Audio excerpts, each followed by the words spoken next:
Hello students, welcome to my channel Class in Hands. Today we will study chapter 4 sorting of materials. Okay, so watch this video till last में हम आपको एक summary provide करेंगे. वो summary आपको बहुत ही beneficial रहेगी. तो स्टूडेंट्स पूरा वीडियो को देखें और लाइन बाय लाइन बुक के साथ पढ़ाई करें. तो आइए शुरू करते हैं. हमारा जो चैप्टर 4 है क्लास 6 साइंस का, इसका जो टाइटल है, इसका क्या टाइटल है? Sorting of materials into group. हम अब देखते हैं कि हमारे आसपास बहुत सारे से मटेरियल्स अवेलेबल होते हैं. जैसे कि आप देखो, कोई भी चीज़ देख लो अपने घर में ही. फ्लॉपी होती है, यहाँ पे देखिए डायग्राम में दिखाए गए हैं. फ्लॉपी होती है. बहुत सारे किचन में आप जाएंगे तो कंटेनर्स होते हैं, बहुत सारे आपके खिलौने होते हैं, चेयर्स होती हैं, टेबल्स होती हैं, बेड्स होते हैं, सोफ़ा होते हैं. बहुत सारी चीज़ें आपके आसपास. टीवी का रिमोट होता है, आपके टॉयज़ होते हैं. वो टॉयज़ भी अलग अलग मटेरियल के बने होते हैं. तो आखिर इन अलग अलग मटेरियल्स की अलग अलग चीज़ें क्यों बनाते हैं? हम ऐसा क्यों नहीं करते हैं कि हमारी जो शर्ट है फॉर एग्ज़ाम्पल वो फैब्रिक की बनी है, कॉटन की बनी है, तो हम कॉटन का बाउल क्यों नहीं बना लेते हैं? तो कॉटन का बाउल अगर बनाते हैं तो क्या होगा, उसमें पानी स्टोर नहीं हो पाएगा. इसलिए हर किसी पर्टिकुलर पर्पज़ के लिए एक पर्टिकुलर मटेरियल हमें चूज़ करना बहुत इम्पॉर्टेंट होता है. जिस तरीके से हम खाने के न्यूट्रिशन के लिए अगर हमें फ़ैट चाहिए तो हम घी खाएंगे, बट ऑब्वियसली अगर हमें प्रोटीन चाहिए तो हम पल्सेस खाएंगे, दालें खाएंगे. उसी तरीके से अगर हमें कोई पर्टिकुलर मटेरियल रखना है या कोई पर्टिकुलर ये जानना है कि वो मटेरियल ऐसा क्यों है, तो हमें उस मटेरियल की प्रॉपर्टीज़ जाननी पड़ेंगी. ठीक है, तो आइए हम शुरू करते हैं स्टडी करना. एक एक्टिविटी के माध्यम से शुरू करते हैं. ओके, यहाँ पे एक्टिविटी 1 है. एक्टिविटी 1 में क्या है? Let us collect as many object as possible from around us. ठीक है, हमें क्या करना है? जितने सारे ऑब्जेक्ट्स हमारे घर में, छोटे मोटे जो ऑब्जेक्ट्स हैं, उनको कलेक्ट करना है. Each of us could get some everyday objects from home and we could also collect some objects from the classroom or from outside the school. मतलब जो भी हमारी सराउंडिंग है, जो भी हमारे आसपास की जगह हैं, वहाँ पे जो भी चीज़ हम यूज़ करते हैं, जैसे पेंसिल यूज़ करते हैं, चॉक यूज़ करते हैं, रबर यूज़ करते हैं, नोटबुक यूज़ करते हैं, हैमर यूज़ करते हैं, सोप यूज़ करते हैं, स्पोक ऑफ व्हील, बैट, जो भी खेलने की चीज़ है, फुटबॉल, रबर बॉल, जो भी चीज़ हम यूज़ करते हैं, उन सारी चीज़ों को हमें कनेक्ट करना है. मैच बॉक्स यूज़ करते हैं, सॉल्ट यूज़ करते हैं. मतलब जो कुछ भी हम यूज़ करते हैं, चाहे वो खाने में, चाहे अपने पर्सनल यूज़ में, उन सब में क्या होता है, कुछ ना कुछ मटेरियल से ही वो बने होते हैं. ठीक है, बट कुछ सामान ऐसे हैं जो हम अपनी ना क्लासरूम में ला सकते हैं, ना उसको क्लासरूम से घर पे ले जा सकते हैं. जैसे फॉर एग्ज़ाम्पल बड़े बड़े जो पेड़ हैं, वो भी क्या है, किसी न किसी मटेरियल के बने हैं. आपकी जो दीवारें हैं घरों की, या आपके स्कूल का जो बहुत बड़ा सा गेट है, आप उसको उठा के नहीं ला सकते हो. ठीक है, वो भी किसी न किसी मटेरियल के बने होते हैं. ठीक है, तो हम ऐसी प्रोडक्ट्स लेंगे, ऐसी चीज़ें लेंगे अपने आसपास की जो कि हैंडी हो और हम रेगुलरली यूज़ करते हैं. जस्ट क्योंकि हमें एक आइडिया लेना है कि क्यों अलग अलग चीज़ें अलग अलग मटेरियल की बनी होती हैं. Separate all object from this collection that are made from paper और वुड. हमें क्या करना है? जितने सारे मान लीजिए हमने 10 चीज़ें इकट्ठा कर ली अपने घर में, अपने किचन से, अपने बाहर से, मम्मा से मांग ली, कुछ भी कर लिया, हमने 10 चीज़ें इकट्ठा करी. अब हमें क्या करना है? जो ऐसे मटेरियल जो वुड के बने हैं या ऐसे मटेरियल जो पेपर के बने हैं, कागज़ के बने हैं, उनको अलग कर लेना है. This way we have divided all objects into 2 groups. One group has the objects that are made from paper or wood, while other group has the objects that are not made of paper or wood. ठीक है, अब हमारे पास क्या हो गया? मान लीजिए 10 object हमारे पास थे. उसमें हमारी नोटबुक थी, हमारा पेंसिल था. तो हमने मान लीजिए कि जो ऑब्जेक्ट जो पेपर से बने हुए हैं और जो वुड से बने हुए हैं, उन्हें हमने एक साइड कर लिया. अब हमारे पास 2 ग्रुप बन गए. एक ग्रुप तो वो हो गया जिसमें वो ऑब्जेक्ट्स हैं जो पेपर और आपके वुड से बने हुए हैं, और एक ग्रुप वो बन गया जिसमें वो ऑब्जेक्ट्स हैं जिसमें पेपर और वुड का यूज़ नहीं किया गया है. ठीक है, similarly we could separate the things that are used for preparing food. ठीक है, अब इसी तरीके से हम क्या कर सकते हैं? उन चीज़ों को अलग कर सकते हैं जिनसे खाने की चीज़ें बनती हैं. जैसे पोटैटो है, मान लीजिए आप दाल ले आए किचन से या कोई फ्रूट ले आए, तो हमको क्या करेंगे? उनको अलग कर देंगे, क्योंकि उससे खाने की चीज़ें बनती हैं. तो इस तरीके से हमने क्या कर लिया? 3 ग्रुप्स बना लिए. ठीक है, अब क्या है, थोड़ा सा और सिस्टमेटिकली समझते हैं. Let us be a little more systematic. List all objects in table 4.1 यहाँ पे नीचे एक देखिए टेबल दी हुई है, table 4.1, and try to identify the material that each one of is made of. हमें क्या करना है, हमारे पास जितने ऑब्जेक्ट्स हैं उसमें हमें ये आइडेंटिफाई करना है कि किस किस मटेरियल से ये बने हुए हैं। Okay, it would be fun to make this large table collecting information about as many object as possible. It may seem difficult to find out the materials out of which some of these objects are made. Okay, तो हमें क्या करना है, हमें कई सारे objects को collect करना है और इस तरीके से एक टेबल बनानी है, एक्टिविटी टेबल। इस एक्टिविटी टेबल में क्या करना है, हम देखेंगे कि हमारे घर में कुछ प्लेट्स जो होंगी वो प्लास्टिक की भी होंगी, कुछ स्टील की होंगी, कुछ ग्लास की होंगी। ऐसे ही हमारा जो पेन है, आप अगर पेन से लिखते होंगे तो आप देखेंगे कि पेन का कोई पार्ट तो किसी मेटल का बना होगा। पेन की जो बॉडी हो सकता है प्लास्टिक की बनी हो सकता है मेटल की भी बनी हो। तो आपको ये अपने घर में अपने पेरेंट्स से, बड़े भाई से, पापा से, या जो भी कोई बड़ा हो घर में, उनसे आपको इसमें मदद मिल जाएगी। तो आप पूछ के ये टेबल कंप्लीट इस तरीके से बनाएं, अपने सराउंडिंग्स में कोई भी 10 चीज़ें इकट्ठा करें और उसके मटेरियल के बारे में पूछें और इसमें लिखें। ठीक है, जैसे मान लीजिए आपने कोई बैग लिया, फॉर एग्जांपल किसी ने बताया कि ये प्लास्टिक का बैग है, तो आपको एक आइडिया मिल जाएगा कि ये प्लास्टिक का बैग है। नाउ नेक्स्ट एक्टिविटी में देखते हैं क्या है। नेक्स्ट एक्टिविटी में activity 2 table 4.2 list some common materials. You can also add more materials in column 1. Okay, so what you can do, you can add some more materials in the column to explore the identification of materials for you. Now try and think of different everyday objects you know that are made of mainly which material. Okay, mainly these materials, and list them in column 2.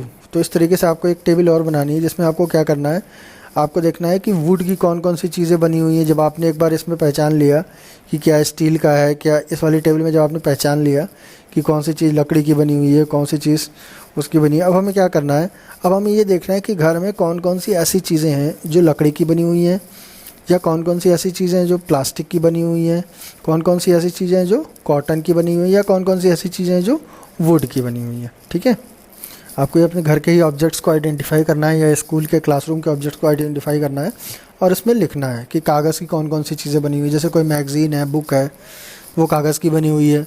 आपका newspaper जो है वो भी paper का बना हुआ है। ठीक है, जिसमें हम डेली न्यूज़ पढ़ते हैं। कर्टेन है वो फैब्रिक के बने हुए हैं। टीवी है वो प्लास्टिक का बना हुआ है और एक दो मटेरियल और भी उसमें लगते हैं, उसका बना हुआ है। तो इस तरीके से डिफरेंट थिंग्स आप आइडेंटिफाई कर सकते हैं। What do we find from these tables? First, we group the objects in many different ways. We then found that objects around us are made of different materials. फिर ठीक है, फिर हमें क्या पता चलेगा, जब हमने सारे ग्रुप्स बना लिए तो हमें पता चलेगा कि अलग अलग जो चीज़ें हैं घर में वो अलग अलग किसी न किसी मटेरियल से बनी है। At times an object is made up of single material. An object could also be made up of many materials. जैसे हमारा पेन है, पेन क्या है, आप कह सकते हैं कि पेन दो मटेरियल से बना है, एक प्लास्टिक से बना है और एक उसकी जो निब होती है, जो पॉइंट होता है जिससे हम लिखते हैं, वो पॉइंट क्या है, किसी मेटेलिक चीज़ का बना है, स्टील का बना है। बट हम जब घर में थाली देखते हैं तो थाली जो होती है वो पूरी एक ही मटेरियल से बनी होती है, या तो स्टील से बनी होगी, या तो प्लास्टिक की बनी होगी, या तो ग्लास की बनी होगी। ठीक है, तो कोई एक ऑब्जेक्ट एक सिंगल आर्टिकल, एक सिंगल मटेरियल का भी हो सकता है और कम्बिनेशन ऑफ मटेरियल से भी बन सकता है। And then again one material could be used for making different objects. What decides which material should be used? अब ये कैसे पता चलेगा कि कौन सी चीज़ किस मटेरियल से बनानी है for making any object? It seems that we need to know more about the materials. अब हमें ये कैसे पता चलेगा कि कौन सी चीज़ किस मटेरियल से बनानी है? इसके लिए हमें क्या करना होगा, इसके लिए हमें जानना होगा प्रॉपर्टीज़ ऑफ मटेरियल। प्रॉपर्टीज़ का मतलब क्या होता है, प्रॉपर्टीज़ का मतलब होता है गुण, किसी का क्या गुण है। ठीक है, जैसे मान लीजिए हम चीनी खाते हैं तो चीनी सीम्स स्वीट। तो अब अगर कहीं आपको मीठी चीज़ ऐड करनी है, मीठा टेस्ट ऐड करना है, तो हमने क्या करना होगा, चीनी डालनी होगी। ठीक है, तो चीनी का क्या गुण है, चीनी का गुण है उसकी मिठास। तो ये देखते हैं, have you ever wondered that a tumbler is not made up of piece of cloth? आपने कभी सोचा कि क्यों कोई गिलास है, पानी का जो ग्लास है, उसे कपड़े का क्यों नहीं बनाया गया? क्यों? क्योंकि कपड़ा पानी को होल्ड नहीं कर सकता है। Okay, Therefore would it not be silly if we were to make a tumbler out of cloth? अगर आप क्लोथ का टम्बलर बना देंगे तो बेवकूफ़ी है, आपका सारा पानी तो उसमें से गिर जाएगा, ड्रेन आउट हो जाएगा, कुछ बचेगा ही नहीं। What we need for a tumbler, ऐसे मटेरियल हमें चाहिए टम्बलर बनाने के लिए जो कि वाटर को होल्ड कर सकें, जैसे ग्लास हो गया, प्लास्टिक हो गया, मेटल हो गया, या कोई ऐसा मटेरियल जो कि पानी को अपने अंदर होल्ड कर सके, रोक सके। Okay, similarly it would not be wise to use paper like material for cooking vessels. अब जैसे इसी तरीके से हम मान लीजिए कढ़ाई है घर में, तो कढ़ाई कागज़ की तो नहीं बन सकती, या कोई पतीला है तो वो कागज़ का तो नहीं बन सकता, क्योंकि जैसे ही आप उसे फायर पे रखेंगे, आग पे रखेंगे, वो बर्न हो जाएगा, जल जाएगा। तो हमें ऐसा मटेरियल चूज़ करना है जो आग को झेल सके। ठीक है, अब यहाँ हम बात करते हैं अपीयरेंस की। अपीयरेंस का मतलब क्या होता है कि कोई चीज़ कैसी दिखती है। Materials usually look different from each other. आप देखो, प्लास्टिक अलग तरीके का दिखता है, कागज़ अलग तरीके का दिखता है, लकड़ी अलग तरीके की दिखती है। ठीक है, would looks very different from iron, iron appears different from copper और एल्यूमिनियम। जैसे आयरन, लोहा अलग तरीके का दिखता है, एल्युमिनियम अलग तरीके का दिखता है, तो उनके अपीयरेंस से भी हम आइडेंटिफाई कर सकते हैं कि कौन सा मटेरियल क्या है। At the same time there may be some similarities between iron, copper and aluminium that are not there in wood. ठीक है, ऐसी कुछ ऐसी चीज़ें हो सकती हैं जो आप देखो कि आयरन, कॉपर और एल्युमिनियम में है और वुड में नहीं है। नेक्स्ट हम एक एक्टिविटी के माध्यम से समझते हैं। Collect small pieces of different material, paper, cardboard, would, copper wire, aluminium sheet, chalk. Do any of this appear shiny. आपको क्या कहा जा रहा है कि आप बहुत सारी चीज़ें इकट्ठा करो, जैसे पेपर हो गया, कार्डबोर्ड हो गया, घर में कोई गत्ता पड़ा होगा वो, लकड़ी हो गई कोई छोटी सी टुकड़ा, कॉपर का कोई वायर पड़ा होगा घर में वो देख लो, एल्युमिनियम की कोई शीट पड़ी होगी घर में वो देख लो, या आसपास आपके स्कूल में, या चौक जैसे टीचर्स बोर्ड पे लिखते हैं चौक पड़ा होगा वो देख लो। अब आपको ये देखना है कि इनमें से कौन से सरफेसेस ऐसे हैं जो चमकीले दिख रहे हैं, शाइनी दिख रहे हैं, और कौन से मटेरियल ऐसे हैं जो शाइनी नहीं दिख रहे हैं। आपको दोनों को अलग अलग कर लेना है, ग्रुप्स बना लेना है। ठीक है, now observe as the teacher cuts each material into 2 pieces and look at the freshly cut surface. What do you notice? Does the freshly cut surface of some of these material appear shiny? आपको क्या करना है, अब इन जितने सारे materials को आपने group किया था सबको क्या करना है, काटना है किसी बड़े की मदद से घर पे, या टीचर्स की मदद से। आपको क्या करना है, टीचर आपको काट के दिखाएंगे क्योंकि आपसे नहीं कटेगा, you don't cut it. Okay, तो आपको काट के दिखाएंगे। ठीक है, और आप देखोगे कि जो फ्रेशली कट पार्ट है whether it is looking shiny और not. Do you notice that such a sign or luster is in other material? Cut them any way as you can. Okay, did you notice any shine? आपने कोई चमक देखी? Repeat this in the class with many materials as possible as to make the list of those with and without luster. जो shine होती है, shine को हम क्या कहते हैं, लस्टर भी कहते हैं। ये देखिए यहाँ पे वर्ड लिखा हुआ है लस्टर। लस्टर हम किसको कहते हैं, शाइन, जो चमक होती है उसको, मटेरियल्स की जो चमक होती है उसको लस्टर कहते हैं। तो एक पर्टिकुलर साइन हमें कुछ मटेरियल्स में दिखती है और कुछ मटेरियल्स में नहीं दिखती है। Materials that have such lustre are usually metals. ऐसे मटेरियल जिनमें शाइन होती है फ्रेशली कट सरफेस पे, वो जनरली मेटल होते हैं। Iron, copper, aluminium and gold are examples of metal. Metal क्या होता है, जिन्हें हम धातु कहते हैं। ठीक है, ऐसे मटेरियल जिनके अंदर लस्टर होता है, मेटेलिक लस्टर होता है, उन्हें हम क्या कहते हैं, मेटल्स कहते हैं। सम of metals often lose their shine and appear dull because of action of air and moisture onto them.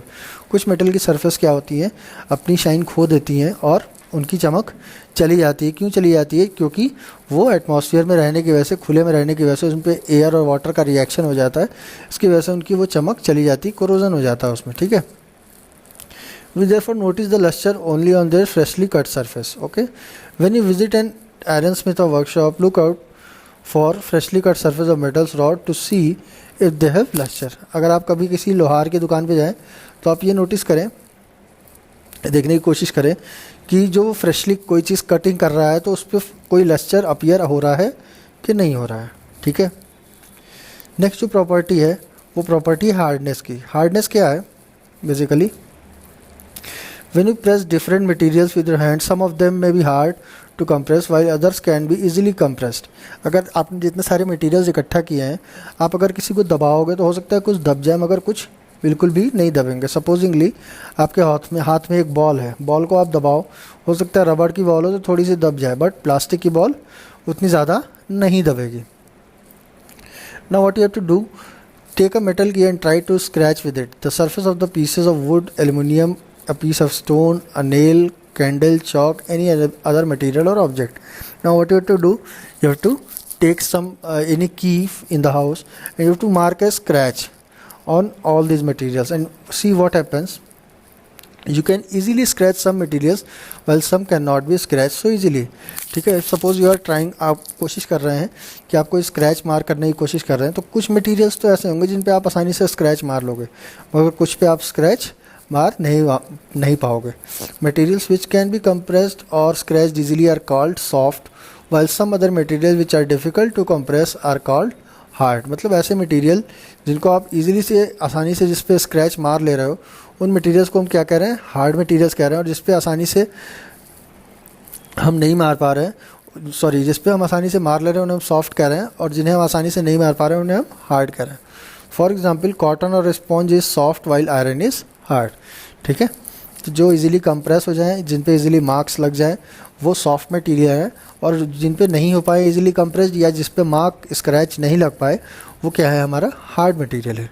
In appearance material can have different properties like lustre, hardness, B rough और smooth. जो materials होते हैं उनके कई सारी property हो सकती हैं, जैसे लस्चर हो गया, हार्डनेस हो गया, और दे कैन बी रफ और smooth.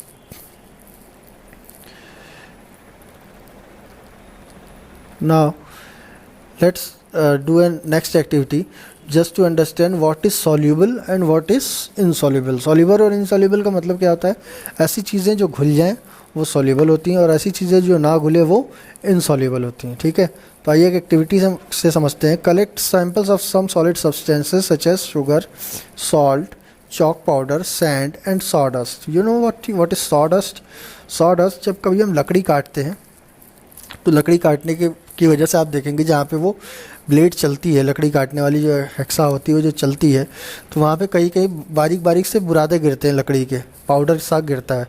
That is called as sawdust. Okay, now what you have to do, you have to take 5 glasses और बीकर्स फ्रॉम योर लैब और from your home itself. there will be glasses available. आपको इस तरीके से glass लेनी है.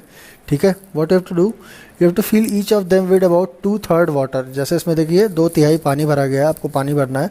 add a small amount of spoonful of sugar to first glass, salt to second, and similarly add all the different items in different glasses. आपको क्या करना है, एक चम्मच आपको शुगर डालनी है, एक में सॉल्ट डालना है, जो चीज़ें मैंने बताई वो सारी चीज़ें लेके आपको डालना है. और उसके बाद हमें क्या करना है, हमें स्टिर करना है, एक स्पून लेके उन सारे कंटेंट्स को पानी में मिक्स करने की कोशिश करनी है. Observe what happens, the substances added to water and note your observation in the table. करना क्या है, आपको इस तरीके की एक टेबल बनानी है और आपको लिखना है कि जो आप देख रहे हैं, अलग अलग ग्लास में हमने अलग अलग चीज़ें मिक्स की, एक में सॉल्ट मिक्स कर दिया, एक में शुगर मिक्स कर दिया, एक में सैंड मिक्स कर दिया, एक में चॉक पाउडर डाल दिया, एक में सॉडस्ट डाल दिया और उसको स्टेयर कर दिया. स्टेयर करने के बाद हमें ये देखना है कि अब वो कैसा दिख रहा है. जो चीज़ आपने डाली थी क्या वो अभी भी आपको पानी में नज़र आ रही है? अगर आ रही है तो जैसा भी हो रहा है उसको आपको यहाँ लिखना है. Okay, you will notice that some substances have completely disappeared or dissolved in water. We say that these substances are soluble in water. Those substances which are completely dissolved in water are called as soluble in water. Other substances do not mix with water and do not disappear even after we stir for a long time. Okay, तो हमने कि देखा कि बहुत सारे material ऐसे थे जो कि बहुत देर तक हम मिलाते रहे फिर भी वो डिसअपियर नहीं हुए, तो those materials will be called as insoluble in water. मतलब वो पानी में घुलने लायक मटेरियल्स नहीं है. Water plays an important role in the functioning of our body because it can dissolve a large number of substances. Do liquids also dissolve in water? अब हम देखेंगे कि अभी तो हम सॉलिड डिजॉल्व कर रहे थे. ठीक है, चॉक पाउडर लिया हमने, सैंड लिया, थोड़ा सा शुगर लिया, थोड़ा सा सॉल्ट लिया, ये सब सॉलिड थे. अब हम क्या करेंगे, ये सोच रहे हैं कि क्या लिक्विड्स भी पानी में डिजॉल्व हो जाते होंगे. उसके लिए हमें एक दूसरी एक्टिविटी करनी होगी. उसके लिए क्या करना होगा, collect samples of vinegar, lemon juice, mustard oil, coconut oil, kerosene and any other liquid. आपको क्या करना है, इन सारे लिक्विड्स का थोड़ा थोड़ा सा सैंपल ले लेना है. अपनी मम्मी से या घर में जो भी किचन में यूज़ करता हो उससे मांग लेना आप vinegar, lemon juice, mustard oil, coconut oil, kerosene और एनी अदर लिक्विड. ठीक है, take a glass tumbler, fill it up with half water, add a few spoonfuls of one liquid into this and stir it well। ठीक है, अब आपको क्या करना है, अलग अलग ग्लास ले लेनी है उसमें पानी भर के, और आपको 2-3 चम्मच ये सारे लिक्विड्स आपको पानी में डाल देना है। फिर आपको देखना है कि क्या होता है। तो इस तरीके से आपको ऑब्जर्वेशंस अपनी यहाँ पे नोट करनी है कि कौन सा वेल मिक्स हो जाता है, कौन सा वेल मिक्स नहीं होता है। ठीक है, we notice that some liquids get completely mixed with water, some others do not mix with water and form a separate layer when kept aside for some time।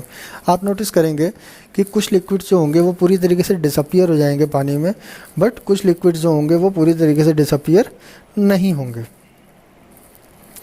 तो इसी तरीके से आप ये भी सोचिए कि क्या कुछ गैसेस भी होंगी जो कि soluble होंगी या नहीं होंगी।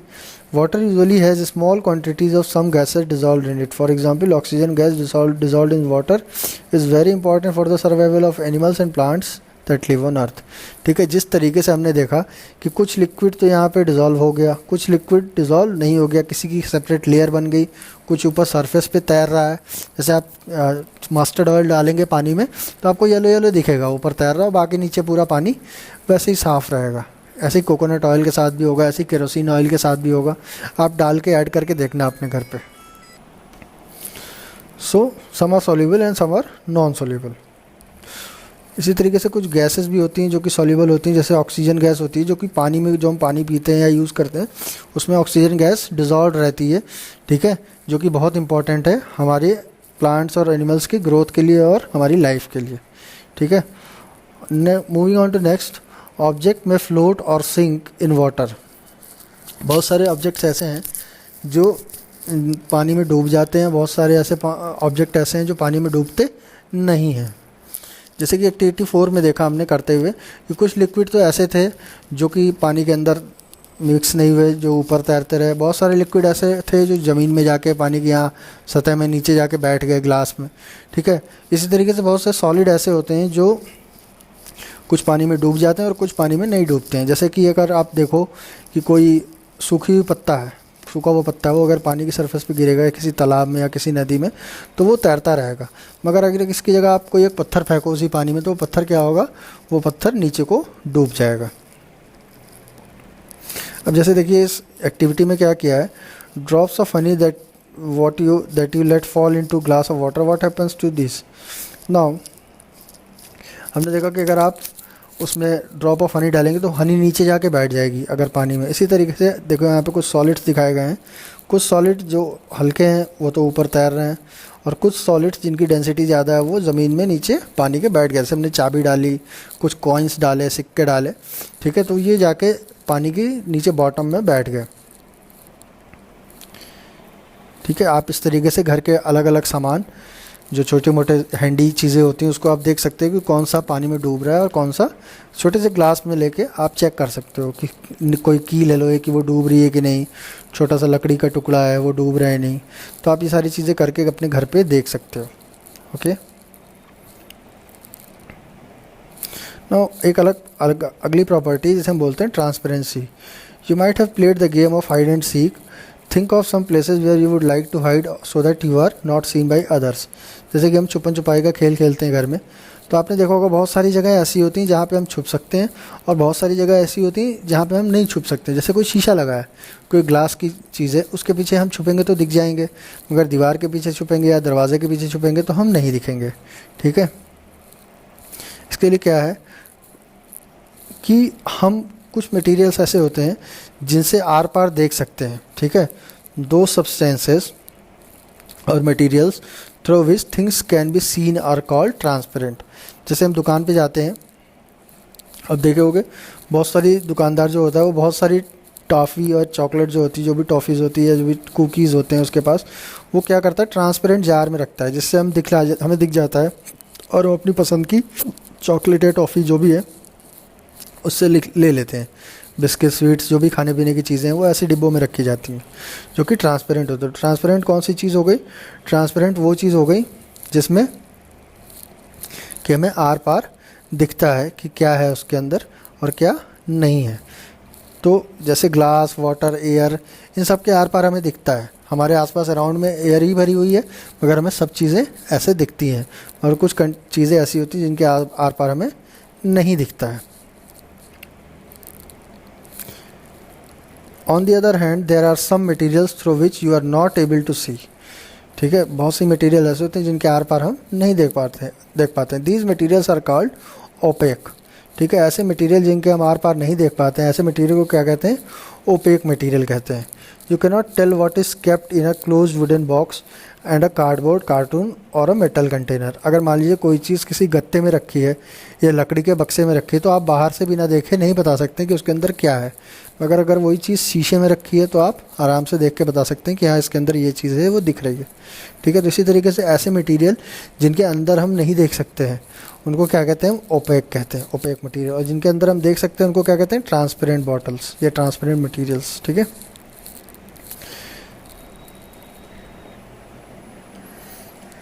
ठीक है, अब आपको क्या करना है? ऑयल स्प्रेड कर देना है उसके ऊपर, पेपर के ऊपर, और उस पेपर से आपको नोट करना है। तो आप देखना है बल्ब को फिर से, तो आप देखोगे कि कहीं कहीं पे तो आपको मतलब लाइट दिख रही है, मगर एकदम से क्लियर नहीं दिखेगी आपको। लाइट तो दिखेगी बट आपको पूरा बल्ब नहीं दिखेगा। तो ऐसा material, the materials through which objects can be seen but not clearly are known as translucent. मतलब ऐसे मटेरियल जिसके थ्रू आप ऑब्जेक्ट्स को देख तो सकते हैं मगर 100% क्लियर नहीं देख सकते हैं, ऐसे मटेरियल्स को हम क्या कहते हैं? ऐसे मटेरियल्स को हम ट्रांसल्यूसेंट मटेरियल्स कहते हैं। आपको क्या करना है? अब आपको अपने घर पे देखना है कि कौन कौन से ऐसे मटेरियल हैं जो ट्रांसपेरेंट हैं, जो ओपेक हैं, या जो ट्रांसल्यूसेंट है। ट्रांसपेरेंट वो होगा जिससे पूरा आर पार दिखता रहेगा, ओपेक ये होगा जिसके आर पार कुछ नहीं दिखेगा, और ट्रांसल्यूसेंट वो होगा जिसके आर पार थोड़ा थोड़ा दिखेगा। ठीक है, तो देखिए स्टूडेंट्स, हमने क्या सीखा? हमने सीखा we learn that materials differ in their appearance and way they mix in water or other liquids. They may float or sink in water or may be transparent, opaque or translucent. Materials can be grouped on the basis of similarities and dissimilarities in their property. हमने क्या देखा? हमने देखा कुछ materials के appearance के हिसाब से हमने उनको अलग अलग किया। कुछ मटेरियल ऐसे थे जो पानी में डूब जा रहे थे, उनको हमने अलग किया। कुछ ऐसे थे जो नहीं डूब रहे थे, उनको हमने अलग किया। ठीक है, कुछ ऐसे थे जो ट्रांसपेरेंट थे, कुछ ऐसे थे जो ओपेक थे, कुछ ऐसे थे जो ट्रांसलूसेंट थे, कुछ ऐसा था कि दोनों मटेरियल हमने जो चूज़ किया वो ट्रांसपेरेंट था, या दोनों मटेरियल जो हमने चूज़ किया वो ओपेक था। तो कहने का मतलब है कि उनकी डिफरेंट प्रॉपर्टीज़ हैं। तो हमने ये ग्रुप्स क्यों बनाए? हमने ये ग्रुप्स इसलिए बनाए कि हमें क्यों ग्रुप की ज़रूरत पड़ती है, क्योंकि एट होम हमने अपनी सुविधा के लिए ये सारी चीज़ें बनाई हैं। At home we usually store things in such a manner that similar objects are placed together. Such an arrangement helps us to locate them easily. हम ये ग्रुप्स क्यों बनाते हैं? क्योंकि हमें सही जगह पे सही सामान का इस्तेमाल करना की आदत पड़े, जिससे कि हम जब जो ढूंढे वो मिल जाए। Similarly, a grocer usually keeps all types of biscuit in one corner of his shop. जैसे कि आप कभी किसी शॉप पे जाना, शॉपकीपर क्या करता है? सारे बिस्किट वाली चीज़ें एक जगह रखता है, सारी टॉफ़ीज़ एक जगह रखता है, सारी चॉकलेट्स एक जगह रखता है। उसके शॉप में जितना सोप होता है, साबुन होता है, या सर्फ होता है, या जो भी चीज़ होती है, एक जैसी चीज़ें एक जगह पे वो रखता है। There is another reason why we find such grouping useful. Dividing materials in groups makes it convenient to study their properties and also observe any patterns in these properties. We will study more about this in higher classes. ठीक है, इसलिए भी हमें identify करना ज़रूरी है materials को। जब हम आइडेंटिफाई कर पाएंगे तभी उनको डिफरेंट ग्रुप्स में रख पाएंगे, और तभी उनकी प्रॉपर्टीज़ को हम स्टडी कर पाएंगे प्रॉपरली। इसके बारे में और हम स्टडी करेंगे जब हम हायर क्लासेस में जाएंगे तब। ठीक है, आइए कुछ इंपॉर्टेंट कीवर्ड्स देख लेते हैं, जैसे कि हार्ड, इनसॉल्यूबल। हार्ड क्या होता है? Any material that can be compressed और scratch easily is called as hard material. Insoluble, insoluble means जब कोई मटेरियल किसी चीज़ में आसानी से घुल नहीं पाता है। जैसे हमने सैंड डाला, सैंड वाटर में नहीं घुली आसानी से, तो sand is insoluble in water. Okay, lustre, lustre किसको कहते हैं? जो शाइन होती है, जो मटेरियल्स की नेचुरल अपनी शाइन होती है, अपना जो नेचुरल लुक होता है, उसी को हम लस्टर कहते हैं। मटेरियल क्या होते हैं? जो डिफरेंट काइंड्स ऑफ मटेरियल्स हम अपने आसपास यूज़ कर रहे हैं, that can be anything that can be touch और felt is termed as material. Metals क्या होते हैं? ऐसे मटेरियल्स जो जनरली हार्ड होते हैं या जिनमें अच्छा शाइन होता है, उनको मेटल्स कहते हैं। ओपेक क्या होता है? ओपेक वो मटेरियल्स होते हैं जिनके थ्रू हम आर पार नहीं देख सकते हैं जी, बिल्कुल क्लियर कुछ भी नहीं दिखाई देता है हमें। रफ़ क्या होता है? ऐसी सरफेसेस जो बहुत ज़्यादा जिस पे स्क्रैचेस हों उनको रफ़ सरफेस कहते हैं, जो स्मूथ ना हो। सॉल्युबल वो होता है जो कम्प्लीटली किसी चीज़ में घुल जाए, जैसे हम चीनी डाली तो चीनी क्या हुआ? पानी में पूरी तरीके से घुल गई, नमक भी पूरी तरीके से घुल गया। तो salt and sugar are soluble in water. Translucent क्या होता है? ट्रांसलूसेंट वो ऑब्जेक्ट्स होते हैं जिनके थ्रू हमको क्लियर तो नहीं दिखता है, बट हाँ थोड़ा थोड़ा सा दिखता है। ट्रांसपेरेंट क्या होते हैं? ट्रांसपेरेंट वो होते हैं जिनके आर पार हमें पूरा दिखता है साफ 100% की उस ऑब्जेक्ट के उस पार में क्या चीज़ रखी है, उसकी शीट के अंदर क्या चीज़ रखी हुई है। ठीक है, तो आज की क्लास के लिए इतना है। जैसे मैंने बताया था कि लास्ट में हम आपको समरी दिखाएंगे चैप्टर की, तो ये समरी है, इसको आप आसानी से पढ़ सकते हैं। अगर आपको कोई चीज़ नहीं समझ में आए तो घर में किसी बड़े से पूछें या फिर आप कमेंट सेक्शन में बताएं कि आपको ये समझ में आया या नहीं आया। ठीक है students, please like my video and subscribe to my channel Class in Hands. Okay, thank you for watching, keep watching Class in Hands. Thank you.